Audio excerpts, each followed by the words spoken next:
Assalamualaikum warahmatullahi wabarakatuh. Perkenalkan, nama saya Siva Nurul Aini dari kelas 3A2. Saya akan menjelaskan tentang pendidikan IPA dalam rangkuman. Hasil belajar siswa. Faktor yang mempengaruhi hasil belajar IPA, yang pertama ada pengaruh kurikulum baru pada hasil belajar IPA. Weston, Boulanger, dan Welberg 1983 memeta analisis 33 penelitian tentang pengaruh kurikulum baru pada hasil belajar IPA yang dilaksanakan dari tahun 1963 hingga tahun 1978. Ditemukan bahwa efek size atau S rata-rata adalah 0,47 atau SD sama dengan 0,68. Ini berarti pembaharuan kurikulum IPA hanya mampu meningkatkan hasil belajar siswa 18%. Yang kedua, ada pengaruh strategi pengajaran. Boulanger 1981 mesintesiskan 137 penelitian tentang pengaruh strategi pengajaran pada hasil belajar yang dilaksanakan dalam kurun waktu dari tahun 1963 sampai tahun 1981. Pengajaran dikelompokkan menjadi 6 macam, yaitu yang pertama preinstruksional, yang kedua penetapan pengajaran, yang ketiga strategi deduktif-induktif, yang keempat pelatihan pengajaran yang ilmiah, yang kelima struktur verbal dari bahan ajar, dan yang keenam konkretisasi bahan ajar. Ditemukan bahwa S rata-ratanya adalah 0,55 atau SD sama dengan 0,21. Ini berarti strategi pengajaran IPA mampu meningkatkan hasil belajar siswa sebesar 21%. Yang ketiga ada teknik mengajar IPA. Wise dan Oke 1983 merangkum dengan menggunakan meta-analisis 160 penelitian yang berpusat pada teknik mengajar IPA pada hasil belajar siswa yang berada pada kurun waktu setelah tahun 1949. Penelitian dibagi ke dalam 10 jenis teknik mengajar, yaitu yang pertama audiovisual, yang kedua kenaikan tingkat atau grading, yang ketiga focusing, yang keempat inquiry discovery, yang kelima manipulatif, yang keenam modifikasi, yang ketujuh mode penyampaian, yang kedelapan pengarahan guru, yang ke-9 testing, dan yang ke-10 memberi waktu kepada siswa untuk berpikir sebelum menjawab. Efek size rata-rata sebesar 0,35 atau SD sama dengan 0,64. Dengan demikian, dari 110 penelitian tentang pengaruh penggunaan teknik mengajar yang berbeda-beda itu mampu menaikkan hasil belajar siswa sebesar 14%. Yang keempat, ada pengaruh sistem instruksional pada hasil belajar IPA. Pada tahun 1983, Willett, Yamashita, dan Anderson membuat meta-analisis 130 penelitian tentang pengaruh sistem instruksional pada hasil belajar IPA. Mereka menemukan 12 sistem instruksional yang pernah dikembangkan melalui penelitian, yaitu yang pertama audio tutorial, yang kedua computer linked, yang ketiga control learning, yang keempat guru bidang studi, yang kelima pengajaran individual, yang keenam self-directed study, yang ketujuh personalized system instruction, yang kedelapan belajar tuntas, yang kesembilan media based instruction, yang ke-10 belajar berprogram, yang ke-11 penggunaan sumber bacaan yang orisinal, serta pengajaran tim. Mereka melaporkan bahwa S rata-rata pada hasil belajar sebesar 0,10. Itu berarti penggunaan berbagai sistem instruksional dalam pembelajaran IPA mengangkat hasil belajar siswa hanya sebesar 4%. Yang kelima, ada pengaruh diagnostik remediasi pada pengajaran IPA. Yeni dan Miller 1983 merangkum 28 penelitian pengaruh diagnostik remediasi pada pengajaran IPA dalam kurun waktu dari tahun 1973 sampai tahun 1981 pada hasil belajar siswa. Ada dua kelompok penelitian yang didapat. Kelompok yang pertama adalah pemberian tes diagnostik diikuti dengan penjelasannya. Penelitian ini menghasilkan efek size rata-rata sebesar 0,49 atau SD 0,12. Ini berarti pemberian tes diagnostik saja dapat meningkatkan hasil belajar siswa sebesar 19%. Kelompok yang kedua adalah pemberian tes diagnostik diikuti dengan pemberian remediasi yang menghasilkan efek size sebesar rata-rata sebesar 0,55 atau SD 0,07. Pemberian tes diagnostik yang diikuti kegiatan remediasi mampu meningkatkan hasil belajar siswa sekitar 21%. Yang keenam, ada pengaruh pembelajaran induktif. Lott pada tahun 1983 menggabungkan 39 penelitian antara tahun 1957 dan tahun 1980 yang membandingkan pengaruh pembelajaran induktif dibandingkan dengan pembelajaran deduktif pada hasil belajar IPA. Ditemukan efek size rata-rata sebesar 0,06 atau SD 0,87. Ternyata pembelajaran induktif itu hanya mampu meningkatkan sebesar 3% dibandingkan dengan pembelajaran deduktif. Yang ketujuh, ada pengaruh pelatihan guru pada hasil belajar IPA. Ens, Horab, dan Beca pada tahun 1982 mereview 180 penelitian tentang pengaruh pelatihan guru pada hasil belajar IPA. Efek size rata-rata sebesar 1,39 pada hasil belajar dan 0,81 pada sikap siswa. Itu berarti pelatihan guru IPA dapat meningkatkan hasil belajar siswa sebesar 42% dan sikap siswa 29%. Namun, Wade menemukan efek size dari 91 penelitian tentang hal yang sama hanya sebesar 0,37 atau mampu meningkatkan sebesar 15%. Berikut disajikan faktor-faktor yang ditemukan berhubungan atau berkorelasi dengan hasil belajar IPA. Sebagai catatan, yang dimaksudkan dengan berpengaruh adalah hubungan yang bersifat satu arah. Jika X maka Y. Misalnya, pada sebatang logam, jika temperaturnya dinaikkan, maka batang logam itu memuai. Sebaliknya, jika temperaturnya diturunkan, maka batang logam menyusut. Selanjutnya, angka pertambahan panjang itu ternyata sebanding dengan kenaikan temperaturnya. Dikatakan ada hubungan antara kenaikan temperatur dengan angka pertambahan panjang. Jika kenaikannya tinggi, maka pertambahan panjangnya besar. Dan jika kenaikannya sedikit, maka pertambahan panjangnya kecil. Berikut disajikan faktor-faktor yang ditemukan berhubungan atau berkorelasi dengan hasil belajar IPA. Sebagai catatan, yang dimaksudkan dengan berpengaruh adalah hubungan yang bersifat satu arah. Jika X maka Y. Misalnya, pada sebatang logam, jika temperaturnya dinaikkan, maka batang logam itu memuai. Sebaliknya, jika temperaturnya diturunkan, maka batang logam menyusut. Selanjutnya, angka pertambahan panjang itu ternyata sebanding dengan kenaikan temperaturnya.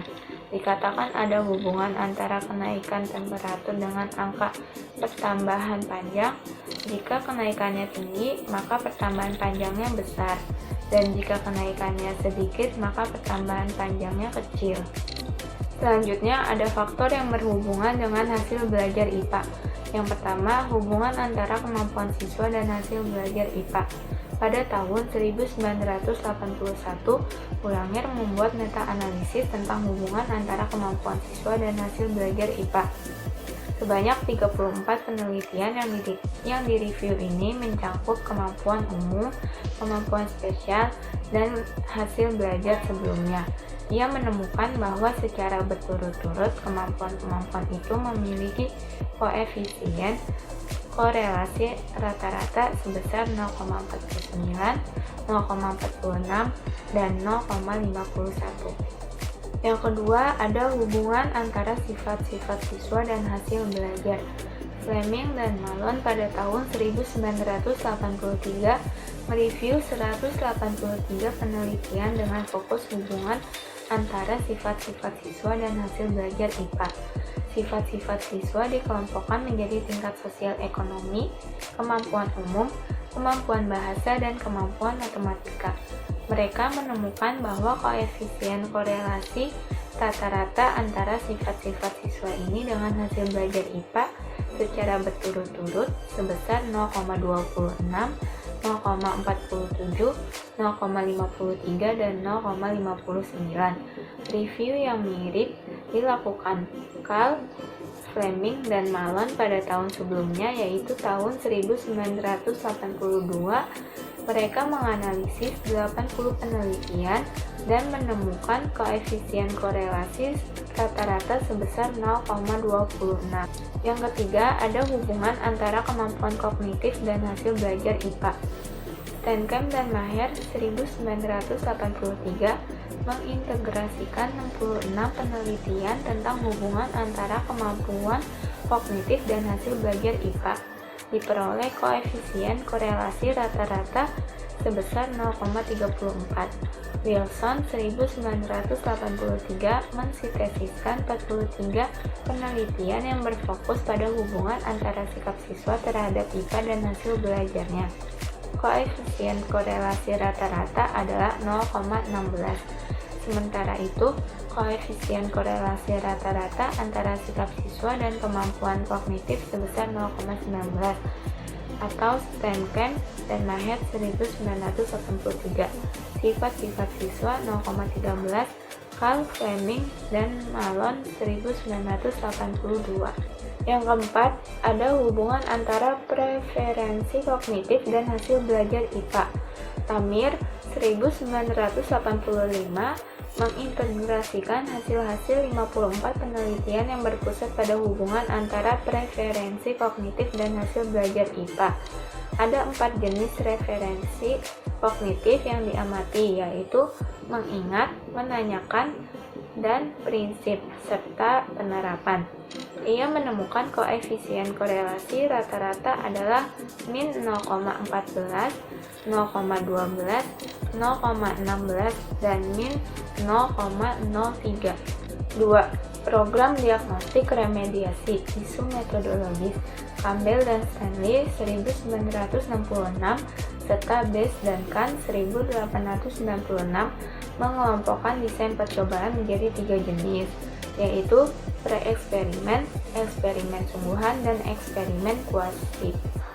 Menurut Campbell dan Stanley, ada 3 jenis pre-eksperimen, 3 jenis eksperimen sungguhan, dan 10 jenis eksperimen kuasi. Dari 20 penelitian yang tersedia, ada 11 penelitian eksperimen sungguhan, dan 9 lainnya termasuk eksperimen kuasi.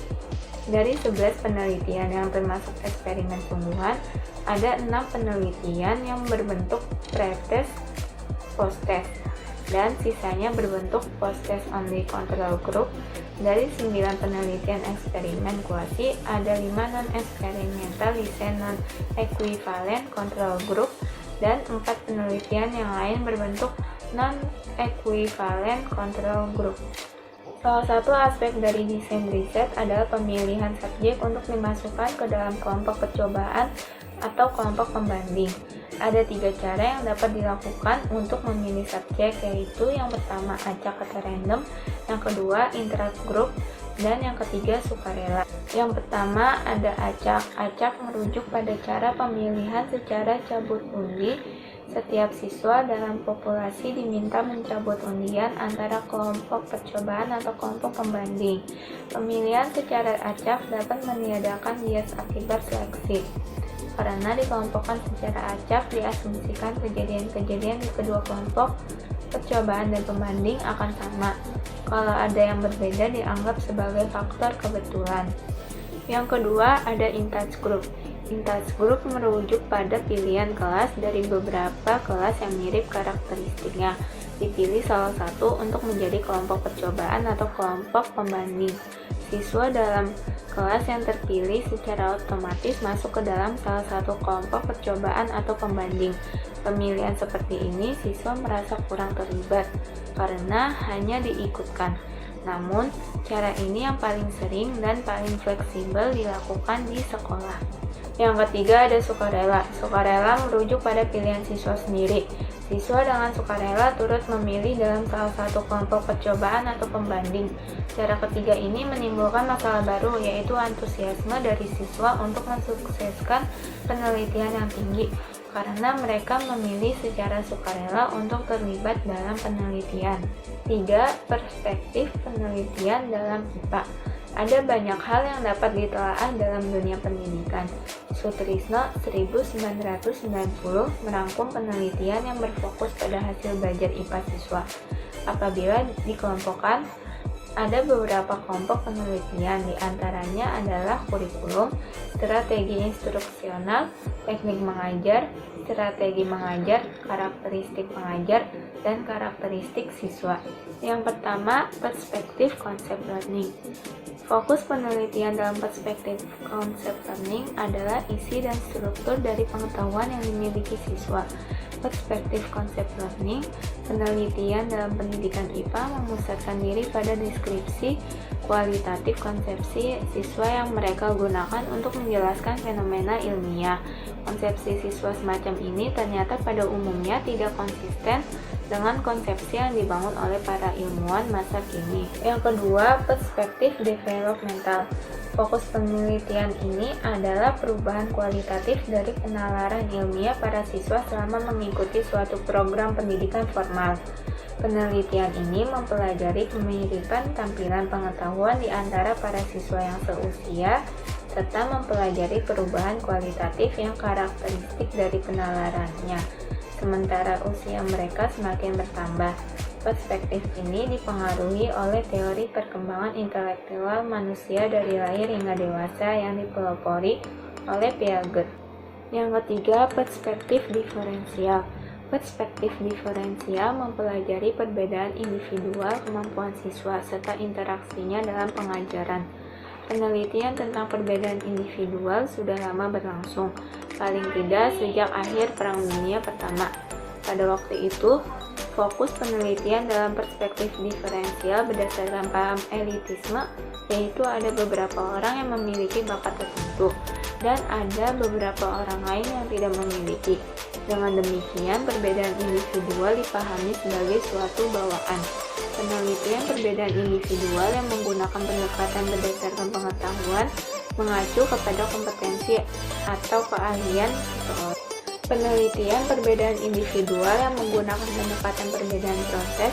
Penelitian ini berkembang pada cabang psikometrika dan psikologi belajar. Fokusnya adalah identifikasi perbedaan proses belajar serta strategi yang digunakan antara siswa yang berhasil dan siswa yang tidak berhasil. Yang keempat, perspektif problem solving. Penelitian dengan perspektif problem solving mendalami tentang proses dan prosedur yang digunakan siswa untuk menyelesaikan masalah-masalah ilmiah. Penelitian kelompok ini ingin mencari jawaban bagaimana siswa menggunakan pengetahuannya untuk menyelesaikan masalah-masalah yang baru dihadapinya.